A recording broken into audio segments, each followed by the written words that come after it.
Hey everyone, and welcome to this Marvel Snap Top 10 on the top 10 Pool 1 cards for Pool 3.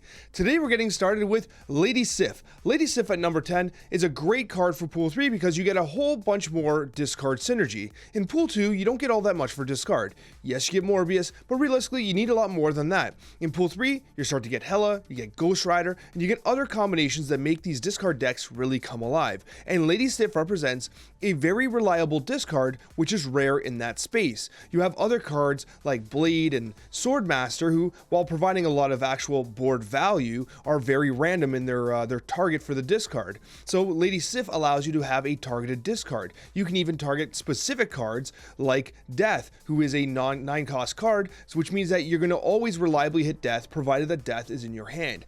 For that reason, Lady Sif sees a lot of extra play in Pool 3. Coming in at number 9 is Enchantress. Enchantress is a 4/4 body, is pretty decent to play just straight up on curve. However, the actual magic of Enchantress is the number of ongoing cards that become extremely prevalent in Pool 3, including Wong, Mystique, and Patriot. You get a very high quality card that can counter those decks single-handedly, winning you some cubes. For that reason, Enchantress becomes a card that you often tech in as you enter Pool 3 and start to encounter decks that become more complex with additional combo pieces. Coming in at number 8 is Nightcrawler. There are very few deck lists that don't start with Nightcrawler being placed in the 1-drop slot. It's just such an amazing card. The mobility and the flexibility you gain by using Nightcrawler can allow you to win games that might be otherwise impossible. Nightcrawler represents an absolute staple card in the 1-drop spot. And I mean, even as you go into Pool 3, if you need a reliable 1-drop, there's very few that do the job that Nightcrawler can do.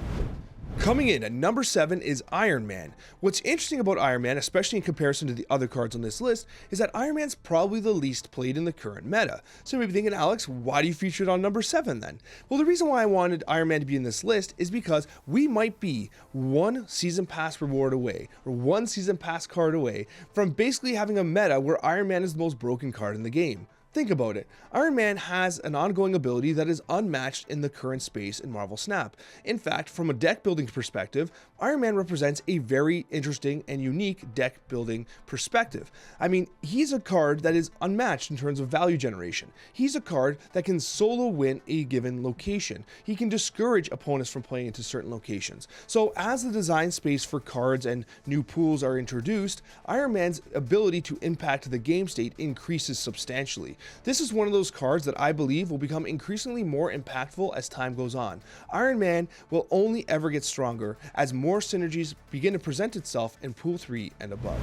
Coming in at number 6 is Odin. Odin is one of those cards in the game that truly always provides value. You unlock him in Pool 1, and yet you continuously find decks that just work amazing all the way in deep into Pool 3. There are so many synergies with Odin. For instance, he's a very commonly used card with Wave, because you can proc the Wave and basically set up a situation where your opponent is unlikely to be able to set up as much value as you are with a Wave-oriented deck. Moreover, he's often played with Jubilee as well. When Jubilee pulls the Odin, it reprocs Jubilee again, so you get a nice 2-for-1 play. Odin's also played in decks with Lockjaw. I mean, realistically, the amount of decks in Pool 3 that are played with Odin is absolutely incredible. He is an incredible control card used in synergy with so many different Pool 3 cards that is truly remarkable that more people don't auto-include him in their decks. He's often a card in Pool 1 that is overlooked for sheerly having an incredible impact on the game.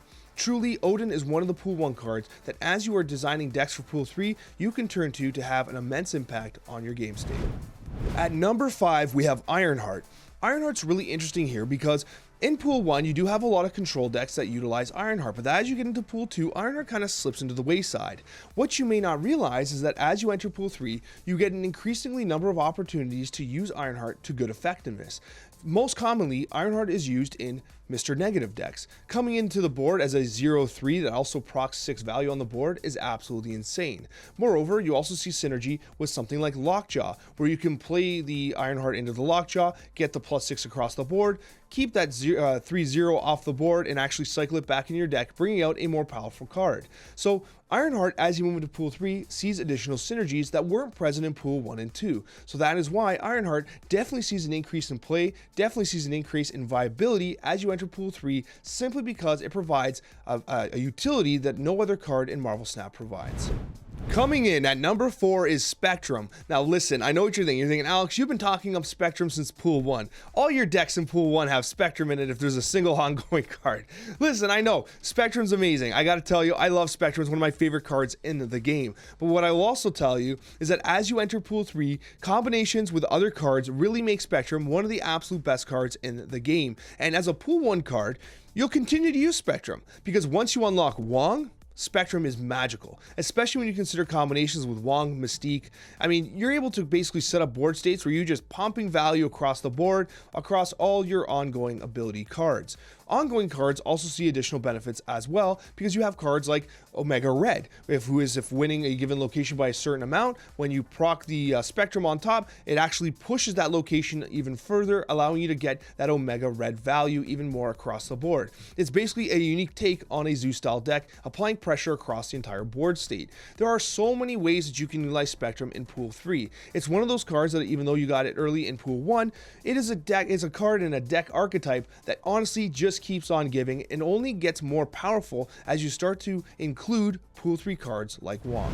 Alright, so now we're in our top 3, and coming in at number 3 is Armor. Armor is an absolutely incredible Pool 1 card that only becomes more popular in Pool 3. Essentially, because of the actual synergy between Armor and one of the absolute best cards in Pool 3, Destroyer, Armor becomes an absolute mainstay in Pool 3, especially for those looking to gain ranks. Armor's ability to protect a lane while allowing you to trade effectively to another lane with Destroyer really makes it one of the best cards in Pool 1 to use in high meta decks in Pool 3.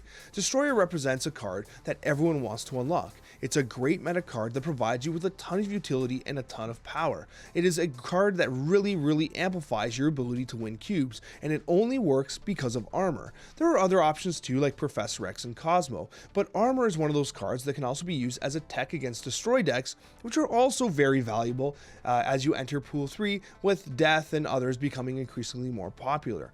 Armor represents a card that provides you tech for both yourself and against the enemy, and that's very rare, and it's a Pool 1 card that I'm sure you're going to turn to when you enter Pool 3 more often than you expect. Coming in at number 2, one of the absolute best cards in Pool 1 Marvel Snap for Pool 3 decks is Professor X. There is no doubt in my mind that Professor X sees a complete resurgence in Pool 3. Let's be honest, if you were playing Professor X in Pool 1 and 2, my friend, you're just gambling. You're throwing him out there hoping for the best. There's no way that you're confidently playing Professor X and ensuring that you're locking down a given lane. That is only possible in Pool 3, and there's a number of major synergies that allow this to be the case. First and foremost is the synergy with Daredevil. Daredevil allows you to see the opponent's play on turn 5 before you act. That means that you can actually see the play they're going to make and intelligently play Professor X to lock down a key location without being impacted by the opponent's play itself. Moreover, there's additional synergy with Professor X and Rescue. Basically, the way it works, you play Rescue onto the board. It's a 4/4 that becomes a 4/9 when played onto again. And when you play Professor X on top of Rescue, it becomes a 4/9, and then Professor X locks the lane. So you have this huge spike of power in the lane, which is very uncommon for the opponent to counter.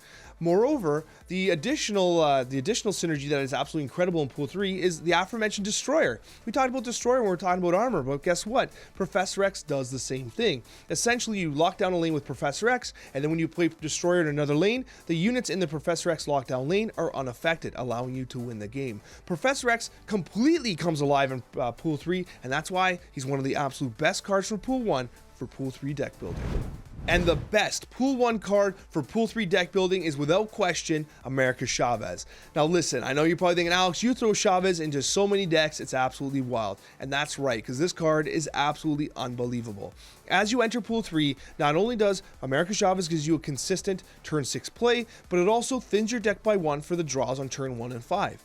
This is incredibly important because there are so many decks in Pool 3 that become very combo centric, and you want to ensure that you have the cards you need to set up your combo states when you are basically playing the game. You don't want to be in a situation where you're guessing what you're going to be drawing next turn. You want to be confident in what you're drawing next turn. You want to be confident in setting up your combos, and America's Chavez allows you to do that. Its ability to play with an 11 card deck for the first 5 turns is absolutely insane. It allows you to much more reliably set up the combos you need to be successful. Whether that's a Wong Spectrum combo, it doesn't matter, because realistically, even playing America's Chavez with additional 6 drops is absolutely fine, because it actually actually increases the odds that you draw that 6 drop before turn 6, so you're able to make much more reliable plays. Moreover, America's Chavez sees a ton of play in Lockjaw and Jubilee decks. The reason for this is because America's Chavez is always available, so when you play Lockjaw on 3 or Jubilee on 4, you always have America's Chavez as a target, a card that you can pull out from the deck, and that's what makes Chavez so amazing for Pool 3 deck building. It really is a card that completely changes everything when you enter Pool 3 because it allows you to be much more reliable with your combo-centric decks that I'm sure you're trying to design.